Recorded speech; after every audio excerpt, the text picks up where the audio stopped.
guys kind of operate similarly in terms of the way they interact with the market, the market being the wholesaler. I always kind of think of it in 4 buckets in terms of the way they secure product.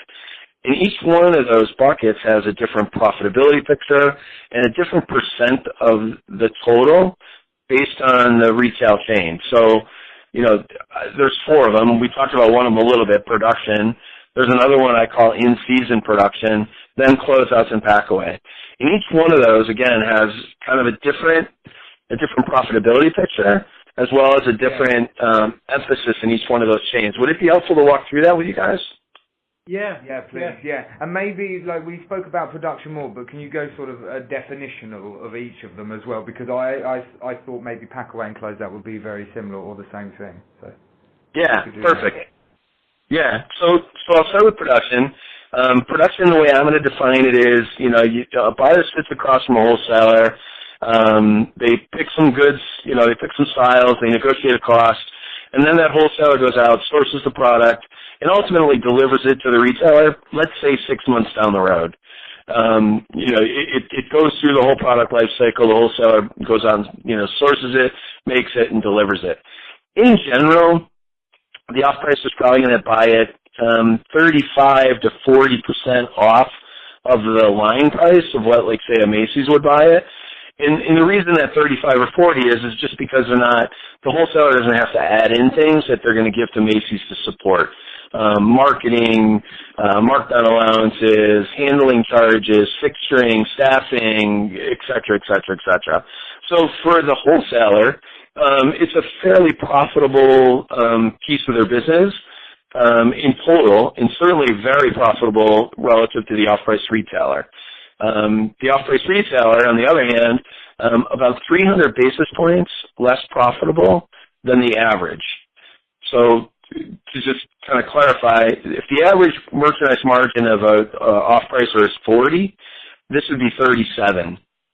So, and this is all-encompassing of the whole company. There's nuances by area, there's nuances by vendor, there's nuances by time of the year, but this is at the end of the year. It's about 300 basis points less profitable. Any questions on that? Yeah, so I would have thought that if I'm buying a product that has a longer lead time as a TJX buyer, but I'm buying it up front, I'd get more gross margins, and so it would be actually more profitable, but I take on the inventory risk. Yeah, you think that, and that's actually probably why they are less profitable, because the vendor won't make the goods for them, at a cost that really they need to sell it at. So when you look at the components of that production, the markup is pretty low usually for the off-pricer. And again, they're losing that 6 month of knowledge. They're having to buy something 6 months out, and predicting how much it's going to sell, where it's going to sell at, which locations, what price it's going to sell at. There's just a lot more room for mistakes relative to the other 3 components. Yeah. Okay. That's really helpful, actually. So go ahead. I was going to say, if they could sell it at full price, it would be at a higher margin, but it's the fact that because there's more risk in it, it ends up being a lower margin thing. Probably not even the first one, because they're working a little short on it. So, and I'll give you examples through these 4 buckets that may clarify, the differences. But, in this one, let's just say they're buying a men's dress shirt. It's a striped dress shirt. They may pay $10 for it. And they'll put it out at $17.99, $18. So the markup's a little short. They won't buy a ton of it. Let's say they need 100,000 units.